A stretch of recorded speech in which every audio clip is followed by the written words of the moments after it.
નમસ્તે વિદ્યાર્થી મિત્રો, વંદે માતરમ.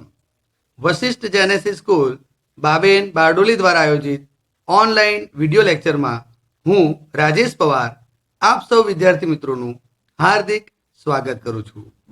ધોરણ 10 સામાજિક વિજ્ઞાન વિષયની અંદર આજે આપણે પ્રકરણ નંબર 4 ભારતનો સાહિત્યિક વારસો 2 તેના વિશે આજે આપણે ચર્ચા કરવાના છે. આજે આપણે ભારતના સાહિત્યિક વારસાની અંદર મધ્યકાલીન ભારતીય સાહિત્યનો પરિચય મેળવીશું. તો ચાલો મિત્રો, થઈ જાઓ રેડી. મધ્યકાલીન ભારતીય સાહિત્ય. આજે આપણે મધ્યકાલીન ભારતીય સાહિત્યની અંદર સૌપ્રથમ મધ્યયુગના ફારસી સાહિત્યનું વર્ણન કરો, આ સવાલને આપણે જોવાના છે. ભારતના મધ્યયુગની અંદર ફારસી ભાષા એ ખૂબ અગત્યની ભાષા હતી. તો ચાલો જોઈએ મધ્યયુગના ફારસી સાહિત્યનું વર્ણન. મધ્યયુગના સલ્તનત કાળમાં ફારસી દિલ્હીના સુલતાનોની રાજભાષા હતી. એટલે દિલ્હીના સુલતાનોનો જે વહીવટ છે એ ફારસી ભાષામાં થતો હતો. ફારસી સાહિત્યની અસરને લીધે અનેક ફારસી શબ્દોનો સમાવેશ ભારતીય ભાષાઓમાં થયેલો જોવા મળે છે. મધ્યયુગના અનેક ઇતિહાસકારો થઈ ગયા. ઇતિહાસકાર જિયાઉદ્દીન બર્નીએ ખલજી અને તઘલક વંશના રાજ્યનું વિવરણ કરતો તારીખે ફિરોઝશાહી અને રાજકીય સિદ્ધાંતો વિશે ફતવાએ જહાંદરી નામનો ગ્રંથ લખ્યો.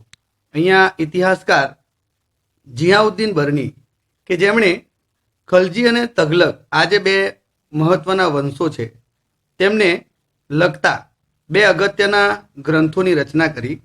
એમાં તારીખે ફિરોઝશાહી એમાં રાજવંશનું વિવરણ છે અને ફતવાએ જહાંદરી જેની અંદર રાજકીય સિદ્ધાંતોનું વિવરણ કરવામાં આવ્યું છે. તે સમયના સૌથી મહાન સાહિત્યકાર, ઇતિહાસકાર, રહસ્યવાદી સંત અને સંગીતકાર અમીર ખુસરોએ આશિકા, નૂર, સિપિહર અને કિરાતુલ સદાયન નામની કૃતિઓની રચના કરી. તદ ઉપરાંત તેમણે અનેક કાવ્ય ગ્રંથો પણ રચ્યા. અહીંયા આપણે ખાસ યાદ રાખીશું, પરીક્ષાની અંદર પૂછાય કે ભાઈ આમિર ખુસરો રચિત કૃતિઓ જણાવો. તો તેની અંદર આશિકા, નૂર, સિપિહર, કિરાતુલ સદાયન આ કૃતિઓ જે છે એ આમિર ખુસરો રચિત છે. દિલ્હીની આસપાસના પ્રદેશોમાં બોલાતી હિન્દવી ભાષાને અમીર ખુસરો જે છે એ પોતાની માતૃભાષા માનતો હતો. એટલે આમિર ખુસરો એમણે આપણી જે હિન્દવી ભાષા છે તે ભાષાને તેણે પોતાની માતૃભાષા ગણાવીને એનું ગૌરવ વધાર્યું હતું અને તે ભાષામાં તેણે અનેક કાવ્યો પણ રચ્યા. તેણે હિન્દી અને ફારસીના મિશ્રણવાળી દ્વિભાષી ચોપાઈઓ અને દુહા પણ રચ્યા હતા. એટલે આપણે આમિર ખુસરોની જે રચનાઓ છે તેની અંદર દ્વિભાષી ચોપાઈઓ જે છે તેની અંદર હિન્દી અને ફારસી બંને જ ભાષાનો સમન્વય આપણને જોવા મળે છે. તો અહીંયા મધ્યયુગના ફારસી ભાષાના સાહિત્યનું આ વર્ણન હતું. અગત્યનો સવાલ છે મિત્રો, આને આપણે વારંવાર જોઈશું અને સમજવાની કોશિશ કરીશું. ચાલો, ત્યારબાદનો આપણો બીજો સવાલ છે આમિર ખુસરો. આમિર ખુસરોનો પરિચય આપો. આ પણ પરીક્ષાની દ્રષ્ટિએ અગત્યનો સવાલ છે. અમીર ખુસરોનો પરિચય આપો. આમિર ખુસરો જે છે એ દિલ્હીના સલ્તનત કાળનો સૌથી મહાન સાહિત્યકાર ગણાય છે. સલ્તનત કાળનો મહાન સાહિત્યકાર એટલે અમીર ખુસરો. તે એક કવિ, ઇતિહાસકાર, સંગીતકાર અને રહસ્યવાદી સંત હતા. એટલે કવિ તરીકેના, ઇતિહાસકાર તરીકેના અને સંત તરીકેના ગુણો એ અમીર ખુસરોની અંદર હતા. અમીર ખુસરો સુપ્રસિદ્ધ આપણે જોઈએ ને સુપ્રસિદ્ધ હઝરત નિઝામુદ્દીન ઓલિયાના શિષ્ય હતા. આ સવાલ પણ પૂછાય કે ભાઈ અમીર ખુસરો કોના શિષ્ય હતા? તો હઝરત નિઝામુદ્દીન ઓલિયાના શિષ્ય એટલે અમીર ખુસરો. તે ફારસી અને સંસ્કૃત ભાષાનો વિદ્વાન હતો. આસિકા, નૂર, સિપિહર અને કિરાતુલ સદાયન તેની જાણીતી કૃતિઓ છે. આ ઉપરાંત તેણે અનેક કાવ્ય ગ્રંથો પણ રચેલા છે. એટલે અહીંયા આમિર ખુસરો જે છે તેની જે ગ્રંથો છે તેની સાથે સાથે તેણે કાવ્ય ગ્રંથોની પણ રચના કરી છે. આમિર ખુસરોને ભારતીય હોવાનો ગર્વ હતો. તેથી તે ભારતને પૃથ્વી પરનું સ્વર્ગ માનતો હતો. તેણે પોતાના ગ્રંથોની અંદર ભારતની જે વર્ણન કર્યું છે તેની અંદર તેણે ભારતને પૃથ્વી પરનું સ્વર્ગ ગણાવ્યું છે. તેણે પોતાના પુસ્તકોમાં ભારતનું વાતાવરણ, તેની સુંદરતા, ઇમારતો અને જ્ઞાન વિજ્ઞાન સભર વાતો જે છે એ લખાણમાં એણે લખી છે. તે દ્રઢપણે માનતો હતો કે હિન્દુ ધર્મનું સાર તત્વ અનેક દ્રષ્ટિએ ઇસ્લામ ધર્મ સાથે મળતું આવે છે. તે હિન્દુ ધર્મને અને ઇસ્લામ ધર્મને બંનેનું સમન્વયકારી લખાણ તેમના જોવા મળે છે અને તેથી જ તેમ કહે છે કે ભાઈ હિન્દુ ધર્મનું સાર તત્વ જે છે એ ઇસ્લામ ધર્મ સાથે મળતું આવે છે. તે દિલ્હીની આજુબાજુના વિસ્તારોમાં બોલાતી હિન્દવી ભાષાને પોતાની માતૃભાષા માનતો હતો. એટલે હિન્દવી ભાષાને એણે પોતાની માતૃભાષા ગણી હતી. હિન્દવીમાં તેણે અનેક કાવ્ય ગ્રંથો પણ રચ્યા છે. તેણે હિન્દી અને ફારસીનું સંમિશ્રણ કરીને દ્વિભાષી ચોપાઈઓ અને દોહાઓ રચ્યા છે. અહીંયા આમિર ખુસરોનો પરિચય આપો. આ સવાલ બોર્ડની પરીક્ષામાં પૂછાય છે. તો મિત્રો અહીંયા આમિર ખુસરોનો એક ટૂંકો પરિચય છે. તે એક કવિ હતા, ઇતિહાસકાર હતા, સંગીતકાર હતા. તેમના ગુરુ જે છે એ હઝરત નિઝામુદ્દીન ઓલિયા હતા. તેમણે આસિકા, નૂર, સિપિહર અને કિરાતુલ સદાયન જેવી કૃતિઓ રચી હતી. આમિર ખુસરો જે છે એ ભારતને પૃથ્વી પરનું સ્વર્ગ કહેતા હતા. તેના પુસ્તકોની અંદર ભારતની સુંદરતા, ઇમારતો અને જ્ઞાન વિજ્ઞાનની વાતો એમણે લખેલી છે. તેમણે હિન્દુ ધર્મને ઇસ્લામ ધર્મ સાથે સરખાવ્યો છે અને તેણે હિન્દવી ભાષાને પોતાની માતૃભાષા ગણી છે અને ઘણી બધી દ્વિભાષિક ચોપાઈઓ પણ તેમણે રચી છે. તો આવા હતા અમીર ખુસરો. ત્યાર પછીનો આપણો નેક્સ્ટ સવાલ, મધ્યયુગના પ્રાદેશિક ભાષાઓના સાહિત્ય વિશે નોંધ લખો. અહીંયા આપણે મધ્યયુગની અંદર ફારસી ભાષા, હિન્દી ભાષા, સંસ્કૃત ભાષાની જેમ જ પ્રાદેશિક ભાષાની અંદર પણ સાહિત્યની રચના થઈ. તો આ સવાલની અંદર પ્રાદેશિક ભાષાઓ તે સમયની કઈ હતી અને તેનો વિકાસ કઈ રીતે થયો છે તેની વાતો અહીંયા આપણે લખવાની છે. જોઈએ ત્યારે મધ્યયુગના દરમિયાન બંગાળ, ગુજરાત અને અન્ય રાજ્યોના સુલતાનોએ સ્થાનિક ભાષાઓમાં, કઈ ભાષામાં કે ભાઈ સ્થાનિક ભાષા, તે સમયની જે સ્થાનિક ભાષા છે એની અંદર સાહિત્યકારોને એટલે કે સાહિત્યોને રાજ્યાશ્રય આપ્યો હતો. આપણે જોઈએ કે મહત્વના રાજ્યોની વાત કરીએ તો તે સમયે બંગાળ, ગુજરાત અને અન્ય જે પ્રાંતો છે તેની અંદર જે સ્થાનિક ભાષાઓ છે તેની રચના માટે સાહિત્યકારોને રાજ્યાશ્રય આપવામાં આવતો હતો. કબીર જેવા ભક્તિ માર્ગના અનેક સંત કવિઓએ લોકભાષામાં ઉપદેશ આપ્યો. આપણને ખબર છે કે મધ્યકાલીનના મહાન જે સંત છે કબીર, તેમણે પોતાની ભાષાની અંદર, સ્થાનિક ભાષાની અંદર ઉપદેશ આપ્યો છે. સંધુકડીમાં લખાયેલ કબીરના દોહા લોક સાહિત્યનું અંગ બન્યા છે. કબીરનું જે લખાણ છે આ પણ ધ્યાનમાં રાખજો મિત્રો, વારંવાર પરીક્ષામાં આવશે કે ભાઈ સંધુકડી જે છે એ જે બોલી છે તેની અંદર, એ જે લખાણ ભાષા છે તેની અંદર કોના દુહાઓ પ્રખ્યાત છે? તો કબીરના દુહાઓ પ્રખ્યાત છે. આ સમયમાં ભોજપુરી અને અવધી હિન્દી ભાષાની મુખ્ય બોલીઓ હતી. હિન્દી ભાષાઓની કઈ મુખ્ય બોલીઓ હતી? ભોજપુરી અને અવધી.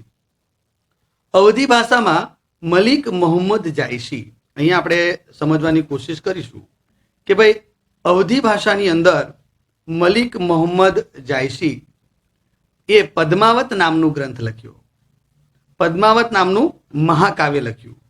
સંત તુલસીદાસે રામચરિત માનસ, એટલે અહીંયા અવધી ભાષાના જે ગ્રંથો છે તેમાં મલિક મોહમ્મદ જાયસીએ પદ્માવત અને સંત તુલસીદાસે રામચરિત માનસ નામના સુપ્રસિદ્ધ ગ્રંથની રચના કરી. બંગાળના સુલતાનોનું પ્રોત્સાહન મળવાથી બંગાળી ભાષામાં કૃતિવાસે રામાયણ અને કવિ ચંડીદાસે સેંકડો ગીતો રચ્યા. હવે અહીંયા એક પ્રશ્ન ઉદ્ભવે છે કે ભાઈ બંગાળી ભાષામાં રામાયણની રચના કોણે કરી? તો બંગાળી ભાષાની અંદર રામાયણની રચના કરનાર હતા કૃતિવાસ. બંગાળમાં સંત ચૈતન્ય મહાપ્રભુથી ભક્તિ ગીતો લખાવાની પરંપરા શરૂ થઈ. નરસિંહ મહેતાએ ગુજરાતી ભાષામાં અને સંત નામદેવે અને સંત એકનાથે મરાઠી ભાષામાં ભક્તિ ગીતો રચ્યા. ગુજરાતની વાત કરીએ તો ગુજરાતની અંદર નરસિંહ મહેતાએ, અને મહારાષ્ટ્રની વાત કરીએ તો નામદેવ અને એકનાથે મરાઠી ભાષામાં ભક્તિ ગીતો આ સમયમાં રચ્યા હતા. કાશ્મીરમાં જૈનુલ આબેદીન ના આશ્રયે મહાભારત અને રાજતરંગીણી જેવા સંસ્કૃત ગ્રંથોનો ફારસીમાં અનુવાદ થયો. આ પણ યાદ રાખજો મિત્રો કે ભાઈ સંસ્કૃત ગ્રંથોનો ફારસીમાં અનુવાદ કયા કયા ગ્રંથોનો થયો? તો મહાભારત અને રાજતરંગીણીનો. કોના સમયમાં? તો કાશ્મીરમાં જૈનુલ આબિદીનના આશ્રયે આ જે મહાભારત છે અને રાજતરંગીણી છે તેનો સંસ્કૃતમાંથી ફારસી ભાષામાં અનુવાદ કરવામાં આવ્યો હતો. તો આ હતા મધ્યયુગના પ્રાદેશિક ભાષાઓના સાહિત્યનો વિકાસ. તો આ આપણે સરસ રીતે આને લખી શકીએ છીએ.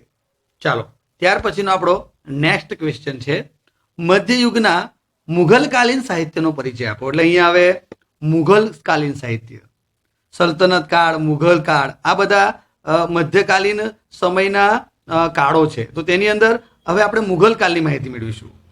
મુઘલ બાદશાહ બાબરે તુર્કીમાં તુઝુકે બાબરી, અહીંયા જોજો, અહીંયા ખાસ આપણે યાદ રાખવાનું છે કે ભાઈ મધ્યકાળની અંદર કોણે કઈ રચનાઓ કરી છે.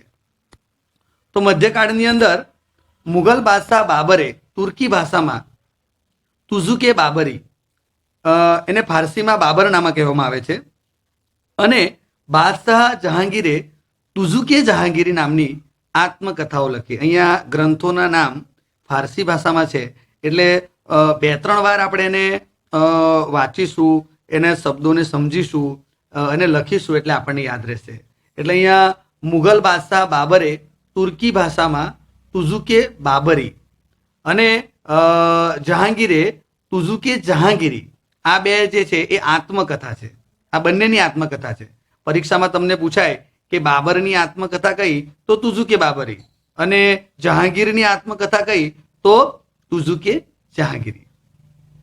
હુમાયુની બહેન ગુલબદન બેગમ, એમણે હુમાયુની યાદમાં હુમાયુની જે આત્મકથા છે હુમાયુ નામા લખી. કઈ લખી? હુમાયુ નામા. હવે તમને હુમાયુ નામા લખનાર કોણ? તો હુમાયુની બહેન ગુલબદન બેગમ. તે જ રીતે બાદશાહ ઔરંગઝેબ જે છે એ સિદ્ધ હસ્ત લેખક હતા, એટલે એ જાતે જ લેખક હતા અને જાતે જ લખતા હતા અને ઘણું સાહિત્ય એમણે લખ્યું છે. છેલ્લો મુઘલ બાદશાહ જે બહાદુર શાહ જફર છે એ પ્રખ્યાત ઉર્દુ ભાષાના કવિ હતા. કઈ ભાષાના કવિ હતા? ઉર્દુ ભાષાના. બાદશાહ અકબરના સમયમાં તુલસીદાસ, સુરદાસ, કેશવદાસ, રહીમ વગેરે હિન્દી ભાષાના મહાન સાહિત્યકારો થઈ ગયા. દેશના ઘણા ભાગોમાં રહીમના દોહા આજે પણ પ્રસિદ્ધ છે. આજે પણ આપણે જોઈએ ને કે દેશના ઘણા ભાગોની અંદર રહીમના દોહાઓ આજે પણ બોલાય છે. તો અહીંયા આપણને એમ થાય કે ભાઈ આ સવાલ આવે કે ભાઈ બાદશાહ અકબરના સમયના જે મહાન સાહિત્યકારો છે એ કોણ છે? તો તુલસીદાસ, સુરદાસ, કેશવદાસ, રહીમ વગેરે બાદશાહ અકબરના સમયના સાહિત્યકારો છે. બાદશાહ અકબર જે છે તેમણે રામાયણ, મહાભારત, અથર્વવેદ, ભગવદ્ ગીતા, પંચતંત્ર વગેરે ગ્રંથોનો અનુવાદ કરવા માટે એક સ્વતંત્ર ખાતાની રચના કરેલી. અકબરે આ ભારતીય જે સાહિત્ય છે એને અનુવાદ ફારસીમાં કરવા માટે એમણે આખી એક સ્વતંત્ર જે ખાતું છે એની સ્થાપના તેમના સમયમાં કરેલી. એ સમયે અબુલ ફઝલે ફારસી ભાષામાં આયને અકબરી, યાદ રાખજો, જોડકાની અંદર પૂછાશે, જોડકા જોડો. અબુલ ફઝલ તો તેમનો લખિત ગ્રંથ આયને અકબરી નામના ઐતિહાસિક ગ્રંથ લખ્યો, તેમજ તેણે અકબરની આત્મકથા અકબરનામા લખી. અકબરનામા એ અકબરની આત્મકથા છે અને તેના લખનાર છે અબુલ ફઝલ. અબુલ ફઝલનો ભાઈ ફૈઝી, જો અહીંયા યાદ રાખજો, અબ્દુલ ફઝલનો ભાઈ જે ફૈઝી છે એ ફારસી ભાષાનો મહાન કવિ છે. તેણે અનેક સંસ્કૃત ગ્રંથોનો ફારસીમાં અનુવાદ કર્યો હતો. આ સવાલ પણ બહુ અગત્યનો છે કે ભાઈ સંસ્કૃત ગ્રંથોનો ફારસીમાં અનુવાદ કરનાર મહાન સાહિત્યકાર કોણ? તો એ છે ફૈઝી. અને ફૈઝી કોણ છે? તો અબુલ ફઝલના ભાઈ છે. તો મિત્રો અહીંયા આપણે મધ્યયુગના મુઘલકાલીન સાહિત્યનો પરિચય મેળવીએ છીએ. બરાબર છે. તે જ રીતે નેક્સ્ટ ક્વેશ્ચન હવે જોઈએ તો ભારતના ઉર્દુ ભાષાના વિકાસનો પરિચય આપો. હવે અહીંયા ઉર્દુ ભાષાની વાત છે. મધ્યકાલીન ભારતની અંદર ઉર્દુ ભાષાનો જન્મ એક વિશેષ બનાવ કહેવાય, એક વિશેષ સિદ્ધિ કહેવાય. ભારતમાં ઉર્દુ ભાષાનો જન્મ મધ્યયુગ દરમિયાન થયો હતો. એટલે અહીંયા હિન્દી અને ફારસી આ ભાષાની અંદરથી ઉર્દુ ભાષાનો જન્મ એ મધ્યકાલીન ભારતનો એક આગવી વિશેષતા છે. સમય જતાં આ નવી ભાષા સાહિત્યની દ્રષ્ટિએ સૌથી સમૃદ્ધ ગણાતી ભારતની અન્ય ભાષાઓની સમકક્ષ બની ગઈ. અને આજે આપણે જોઈએ ને ભારતના ઘણા રાજ્યોની અંદર આ ઉર્દુ ભાષા એ જ્ઞાન બોલવાની, સમજવાની અને લખવાની ભાષા છે. ઉર્દુ ભાષાની અંદર વાત કરીએ, વલી, મીરદર્દ, મીર તકી મીર, નઝીર અકબરાબાદી, અસદુલ્લા ખાન, ગાલિબ વગેરે મહાન કવિઓ થઈ ગયા. એટલે આજે પણ એમની જે કવિતાઓ છે, એમના જે લખાણો છે એ આજે પણ પ્રસિદ્ધ છે. યાદ રાખજો, ઉર્દુ ભાષાના કવિઓ કોણ હતા? તો વલી, મીરદર્દ, મીર તકી મીર, નઝીર અકબરાબાદી, અસદુલ્લા ખાન, ગાલિબ વગેરે. 18મી સદીની વાત કરીએ તો 18મી સદીમાં ઉર્દુ ગદ્ય વિકસ્યું હતું. યાદ રાખજો, 18મી સદીની અંદર ઉર્દુ ગદ્ય સાહિત્યનો વિકાસ થયો. સંસ્કૃતના મોટા ભાગના ઐતિહાસિક ગ્રંથોનું ઉર્દુ ભાષામાં ભાષાંતર થવા લાગ્યું. ઉર્દુમાં અનેક મૌલિક ગદ્ય ગ્રંથો રચાયા, જેમાં મોહમ્મદ હુસેન આઝાદ રચિત દરબારે અકબરી એક મહત્વનો ગ્રંથ છે. ઉર્દુ ભાષાનો મહત્વના ગ્રંથની વાત કરીએ તો મોહમ્મદ હુસેન આઝાદ રચિત દરબારે અકબરી એ મહત્વનો ઉર્દુ ગ્રંથ છે. આ સમયમાં ભારતીય સાહિત્યનો ભારતીય ભાષાઓમાં થયેલા નવલકથાના વિકાસની સાથે ઉર્દુ નવલકથાનો પણ વિકાસ થયો. આમ ભારતમાં મધ્યયુગમાં ઉર્દુ ભાષાનો પણ સારો એવો વિકાસ થયો. ચાલો મિત્રો, ત્યાર પછીનો આપણો નેક્સ્ટ સવાલ, મધ્યકાલીન સાહિત્યની ચર્ચા કરો. અહીંયા હવે ટોટલી તમામ મધ્યકાલીન સાહિત્યની ચર્ચા કરવાની છે. અગત્યનો સવાલ છે પરીક્ષાની દ્રષ્ટિએ, તો જોઈ લઈએ. મધ્યયુગના અરસામાં ઉત્તર ભારતમાં સંસ્કૃત ભાષામાં સાહિત્ય રચાયું. ખાસ ધ્યાનમાં રાખજો, ઉત્તર ભારતની અંદર મધ્યયુગમાં સંસ્કૃત ભાષાના સાહિત્યનું રચના થઈ. આ યુગમાં અપભ્રંશ ભાષામાંથી આધુનિક ભારતીય ભાષાનો વિકાસ થયો. મધ્યયુગ દરમિયાન દ્રવિડ કુળની ભાષાઓમાં ઘણું તમિલ સાહિત્ય રચાયું. એટલે મધ્યયુગમાં તમિલ સાહિત્યની પણ રચનાઓ થઈ. આ સમય દરમિયાન તેલુગુ ભાષામાં રામાયણ અને મહાભારતનું ભાષાંતર થયું, તેમજ વ્યાકરણ ગ્રંથો, વૈજ્ઞાનિક વિષયક ગ્રંથો અને કેટલાક લૌકિક સાહિત્યની પણ રચના થઈ. મધ્યયુગમાં મલયાલમ ભાષામાં સાહિત્ય રચવાનું શરૂ થયું. એટલે ભારતની લગભગ દક્ષિણ ભારતની તમામ ભાષાઓની અંદર સાહિત્ય રચવાની શરૂઆત તેલુગુ, તમિલ, મલયાલમ સાહિત્યની રચનાઓ તે સમયે શરૂ થઈ ગઈ. દિલ્હીના સલ્તનત કાળ દરમિયાન હિન્દી ભાષાના બે સ્વરૂપો, વ્રજ અને ખડી બોલી, યાદ રાખજો, આ હિન્દી ભાષાના બે સ્વરૂપ છે, વ્રજ અને ખડી બોલી. એની અંદર અનેક ભક્તિ ગીતો રચાયા. કયા ગીતો રચાયા? અનેક ભક્તિ ગીતો એ રચાયા. રાજસ્થાની ભાષામાં આલ્હા ઉદલ, અહીંયા આપણે ખાસ યાદ રાખશું કે ભાઈ રાજસ્થાની ભાષામાં આલ્હા ઉદલ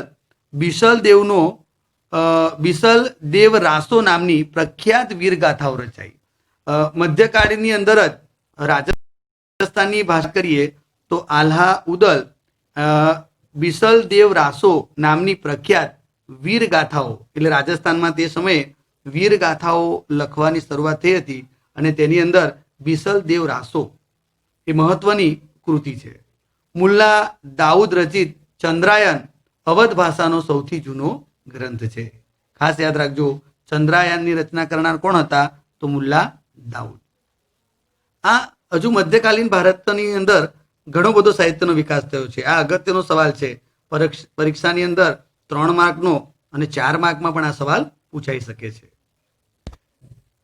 સલ્તનત કાળમાં ફારસી દિલ્હીના સુલતાનોની રાજભાષા હતી. અહીંયા આપણે ખાસ ધ્યાનમાં રાખશું કે ભાઈ કયા કાળની અંદર ફારસી રાજભાષા હતી? તો સલ્તનત કાળની અંદર ફારસી એ રાજભાષા હતી. તેના સાહિત્યની અસરરૂપે અનેક ફારસી શબ્દોનો ભારતીય ભાષાઓમાં સમાવેશ થયેલો જોવા મળે છે. એટલે આજે પણ આપણે જોઈએ ભારતની ઘણી ભાષાઓની અંદર ફારસી ભાષાનો સમાવેશ દેખાય છે. કબીરની વાત કરીએ તો કબીર જેવા ભક્તિ માર્ગના અનેક સંત કવિઓએ લોક ભાષામાં ઉપદેશ આપ્યો. કબીરના દોહરા લોક સાહિત્ય તરીકે જાણીતા બન્યા. કબીરની રચનાઓ મુખ્યત્વે સંધુ કડી અથવા સુંગ કડી લોક બોલીમાં રચાઈ હતી. આ સમયમાં અવધી ભાષામાં મલિક મોહમ્મદ જાયસીએ પદ્માવત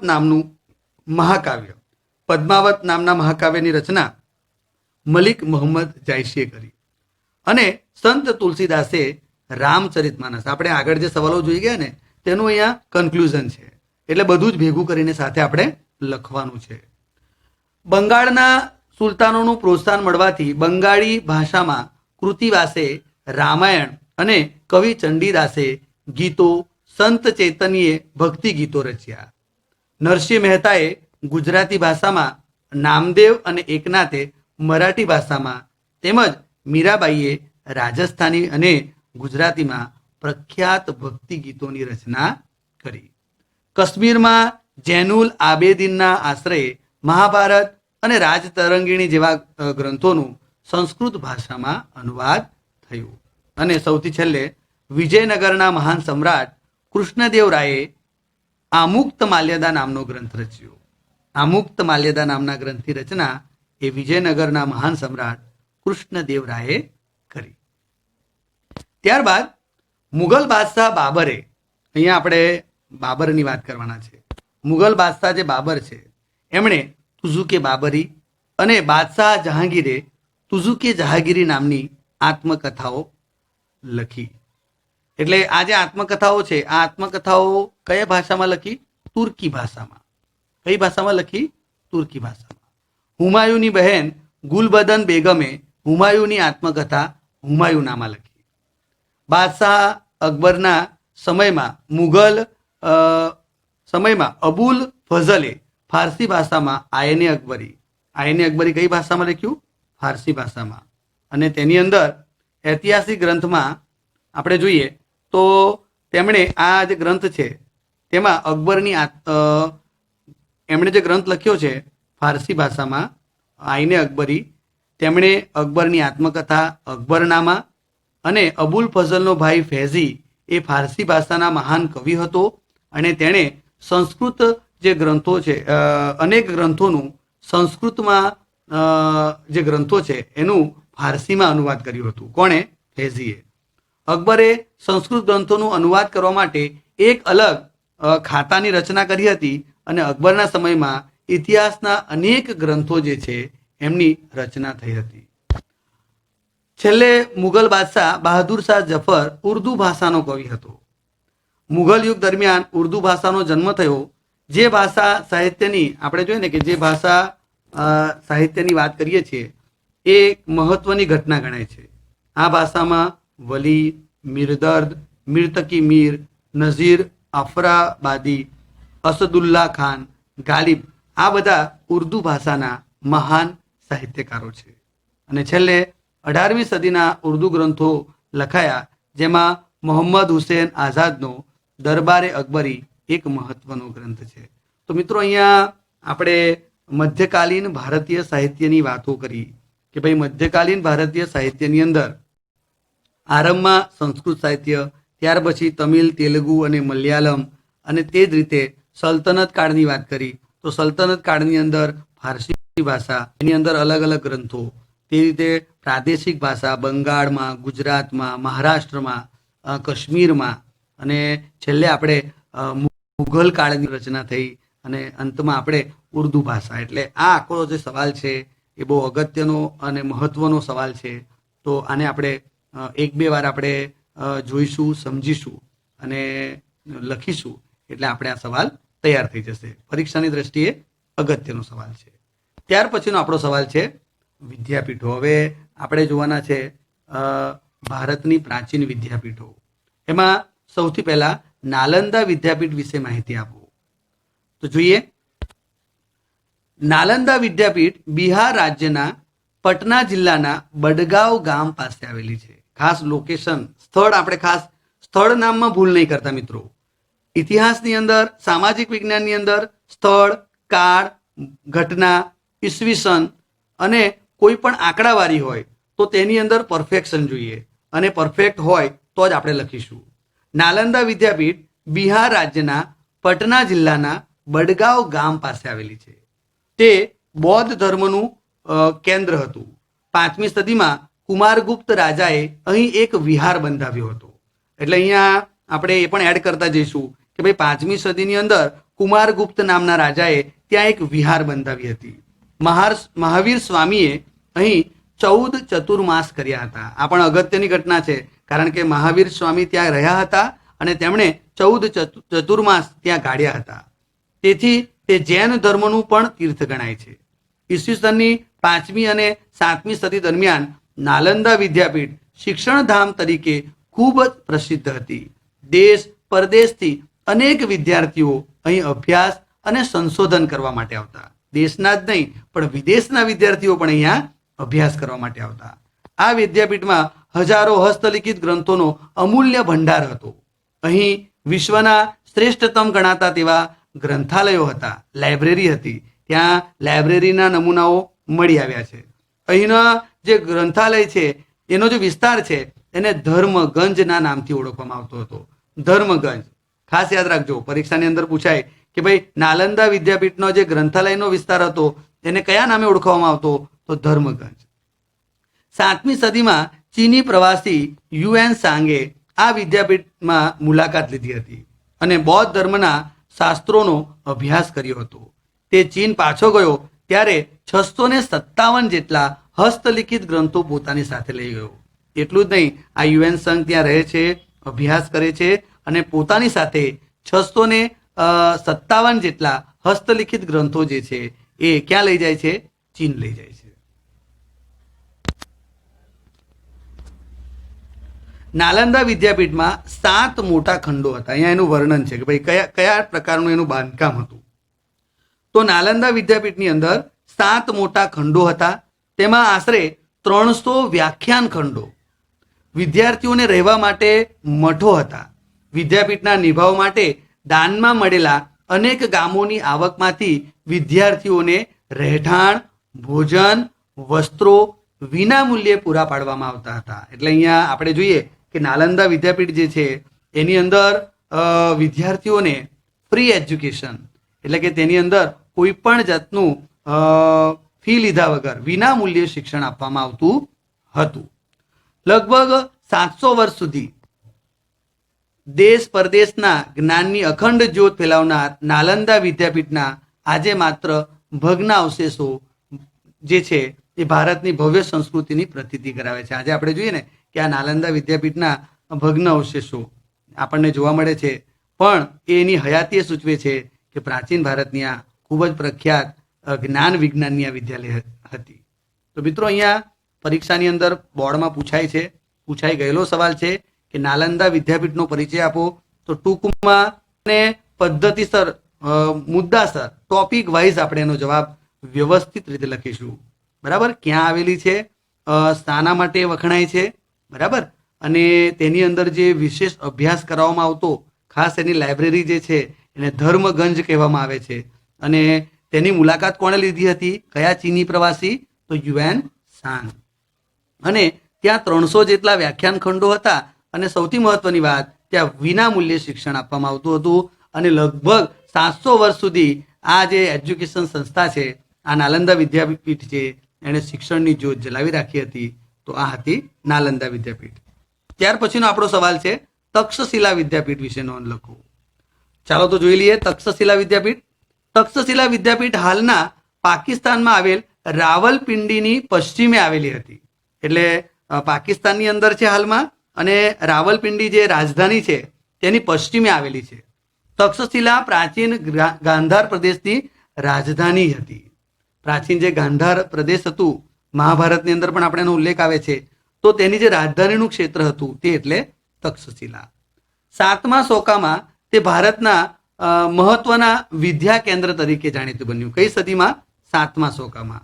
એક દંતકથા જે છે એના વિશે છે કે રઘુવંશની ભગવાન રામના ભાઈ ભરતના પુત્ર તક્ષના નામ ઉપરથી આ સ્થળનું નામ તક્ષશિલા પડ્યું હોવાનું મનાય છે. એટલે એક દંતકથા એવી છે કે રામ જે છે, રામ ભગવાન જે છે, તેમના ભાઈ જે ભરત છે, એના પુત્ર તક્ષની ઉપરથી તક્ષશિલા વિદ્યાલયની સ્થાપના થઈ હતી. તક્ષશિલા વિદ્યાપીઠમાં વેદ, શસ્ત્રક્રિયા, ગજ વિદ્યા, ધનુર્વિદ્યા, વ્યાકરણ, તત્વજ્ઞાન, યુદ્ધ વિદ્યા, ખગોળશાસ્ત્ર, જ્યોતિષશાસ્ત્ર વગેરે કુલ 64 વિદ્યાઓનું શિક્ષણ આપવામાં આવતું. કેટલી વિદ્યાઓનું? 64 વિદ્યાઓનું શિક્ષણ આ તક્ષશિલા વિદ્યાલયમાં આપવામાં આવતું હતું. વારાણસી, રાજગૃહ, મિથિલા, ઉજ્જૈન વગેરે દૂરના શહેરોમાં વિદ્યાર્થીઓ આ વિદ્યાપીઠમાં ભણવામાં આવતા હતા. જો અહીંયા ખાસ યાદ રાખજો, વારાણસીથી, રાજગૃહથી, મિથિલાથી, ઉજ્જૈનથી, આવા નગરોમાંથી કોણ પાછા? તો રાજકુમારો અહીંયા વિદ્યાપીઠમાં અભ્યાસ કરવામાં આવતા હતા. ભગવાન બુદ્ધના શિષ્ય, ખાસ યાદ રાખજો, તક્ષશિલા વિદ્યાપીઠમાં ભગવાન બુદ્ધના શિષ્ય જીવકે આ વિદ્યાપીઠમાં આયુર્વેદનું શિક્ષણ લીધું હતું. અર્થશાસ્ત્રના રચયિતા અને રાજનીતિજ્ઞ કૌટિલ્યએ, મૌર્ય વંશના સ્થાપક ચંદ્રગુપ્ત મૌર્ય, કૌશલના રાજા પ્રસેનજીત અને વ્યાકરણ શાસ્ત્રી પાણિનીએ આ વિદ્યાપીઠમાં શિક્ષણ લીધું હતું. એટલે બહુ જ મહત્વના જે મહાન લોકો છે, કયા કયા છે? તો ભાઈ એની અંદર ભગવાન બુદ્ધના શિષ્ય જીવક, તે જ રીતે કૌટિલ્ય મહાન રાજનીતિજ્ઞ, અને ચંદ્રગુપ્ત મૌર્ય, તે જ રીતે વ્યાકરણ શાસ્ત્રી પાણિનીએ અહીંયા જ શિક્ષણ મેળવ્યું હતું. તક્ષશિલા વિદ્યાપીઠમાં વિદ્યાર્થીઓને તેની પસંદગીના રસ, આપણે એમ જોઈએ ને કે અહીંયા બહુ વિશેષતા એ હતી કે વિદ્યાર્થીને તેની પસંદગી અને રસના વિષયો ભણાવવામાં આવતા હતા. વિદ્યાર્થીને જે પસંદ હોય, જેમાં એને રસ હોય, તે જ સબ્જેક્ટ, તે જ વિષય એને ભણાવવામાં આવતો. આ એની વિશેષતા હતી. 5મી સદીની શરૂઆતમાં ચીની પ્રવાસી ફાહિયાને તક્ષશિલા વિદ્યાપીઠની મુલાકાત લીધી. તક્ષશિલા વિદ્યાપીઠ સાથે ફાહિયાન જોડાયેલા છે. ખાસ યાદ રાખજો, ચીની મુસાફર ફાહિયાને આ 5મી સદીની અંદર તક્ષશિલા વિદ્યાપીઠની મુલાકાત લીધી હતી અને તેણે પોતાના લખાણોની અંદર તેનું વર્ણન કર્યું છે. તો આ હતી વિદ્યાર્થી મિત્રો આ તક્ષશિલા વિદ્યાપીઠ. બહુ જ અગત્યનો સવાલ છે. એ ક્યાં છે? પાકિસ્તાનમાં છે. અને 7મા સૈકામાં ભારતના મહત્વનું વિદ્યા કેન્દ્ર હતું. એનું નામ ભરતના પુત્ર તક્ષ ઉપરથી પડ્યું છે. તેની અંદર ઘણા વિષયો શીખવવામાં આવતા હતા અને ખાસ વિદ્યાર્થીઓને પસંદગીના વિષયો ત્યાં ભણાવવામાં આવતા હતા. આ એની વિશેષતા હતી. ત્યાર પછીની આપણી વિદ્યાપીઠ છે ભારતના પ્રસિદ્ધ વિદ્યાધામ વારાણસીનો પરિચય આપો, કાશીનો પરિચય આપો. તો ચાલો જોઈ લઈએ. પ્રખ્યાત યાત્રાધામ વારાણસી, કાશી ઈસવીસન પૂર્વે 7મી સૌકામાં, કયા સદીમાં? એ પણ 7મી સૌકામાં ભારતનું પ્રસિદ્ધ વિદ્યાધામ હતું.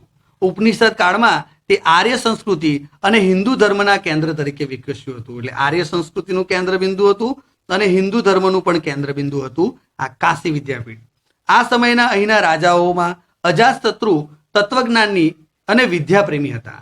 કાશીના રાજા જે છે અજાતશત્રુ એ તત્વજ્ઞાનના અને આપણે જોઈએ ને કે જે અજાતશત્રુ જે છે એ વિદ્યાના પ્રેમી હતા અને તત્વજ્ઞાની પણ હતા. મહર્ષિ વેદવ્યાસનો આશ્રમ વારાણસી કાશીમાં હોવાનો ઉલ્લેખ મળ્યો છે અને વ્યાસ સંહિતામાં એની માહિતી જોવા મળે છે. એટલે કે વ્યાસ જે છે મહાભારતના રચયિતા, તેનો આશ્રમ અહીંયા વારાણસીમાં હતો એવો ઉલ્લેખ વ્યાસ સંહિતાની અંદર મળે છે. ભગવાન બુદ્ધે વારાણસી કાશીમાં બૌદ્ધ ધર્મનો પ્રચાર અને પ્રસાર કર્યો હતો. ખુદ ગૌતમ બુદ્ધ આ કાશીમાં ગયા હતા અને તેમણે બૌદ્ધ ધર્મનો પ્રચાર કર્યો હતો. મહાન તત્વજ્ઞાની આદિ શંકરાચાર્યના જે વેદાંતના જે નૂતન સિદ્ધાંતો છે તેની સ્વીકૃતિ પણ એમણે અહીંયા કાશીમાં આવીને, વારાણસીમાં આવીને તેમણે મેળવી હતી. ચૈતન્ય મહાપ્રભુજી તેમજ પુષ્ટિ માર્ગના પ્રવર્તક વલ્લભાચાર્યએ વૈષ્ણવ સંપ્રદાયના જે છે એને પણ વારાણસીની અંદર જ એમણે પણ પ્રતિપાદિત કર્યા હતા. સમ્રાટ અશોકના આશ્રયથી વારાણસી કાશીનો સારનાથ મઠ પ્રસિદ્ધ વિદ્યાધામ બન્યો છે. એટલે આ જે સારનાથ મઠ જે છે એક અહીંયા આવેલો છે અને તે અશોકના આશ્રયથી એ વિદ્યાધામ બન્યું છે. આમ ભારતના પ્રસિદ્ધ વિદ્યાલયની અંદર આ વારાણસી વિદ્યાલયનો પણ સમાવેશ થાય છે. ત્યારબાદ આપણી સૌથી છેલ્લી વિદ્યાપીઠ છે વલ્લભી વિદ્યાપીઠનો પરિચય આપો. અને આપણા માટે ગૌરવની વાત છે, કારણ કે આ વલ્લભી વિદ્યાપીઠ ક્યાં આવેલી છે? ગુજરાતમાં આવેલી છે. આપણા ગુજરાતમાં આવેલી વિદ્યાપીઠ એટલે વલ્લભી વિદ્યાપીઠ. તેની માહિતી આપણને હોવી જ જોઈએ. ચાલો જોઈ લઈએ મિત્રો. વલ્લભી વિદ્યાપીઠ ઈસવીસન 7મી સદીમાં ગુજરાતનું પ્રસિદ્ધ શિક્ષણ કેન્દ્ર હતું.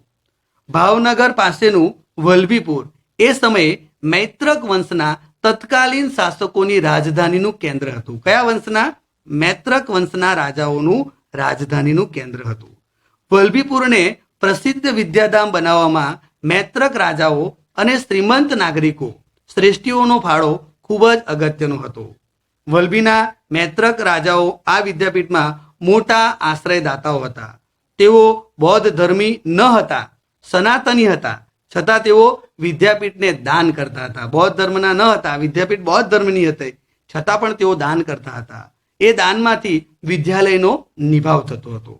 વલ્લભી વિદ્યાપીઠમાં હજારો બૌદ્ધ સાધુઓ અને બ્રાહ્મણ વિદ્યાર્થીઓ તેમજ દેશ વિદેશના અનેક વિદ્યાર્થીઓ અભ્યાસ કરવા માટે આવતા હતા.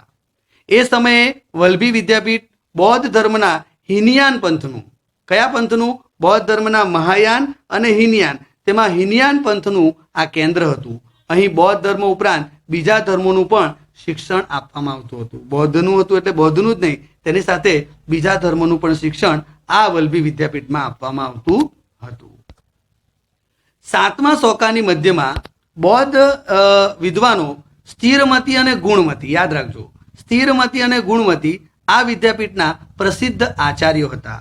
અહીંના પ્રખ્યાત વિદ્વાનોના નામ વિદ્યાપીઠના દરવાજા ઉપર લખવામાં આવતા હતા. અહીંની વિશેષતા એ છે વલ્લભી વિદ્યાપીઠની કે તેના દરવાજા ઉપર તેના વિદ્વાનોના નામ લખવામાં આવતા હતા.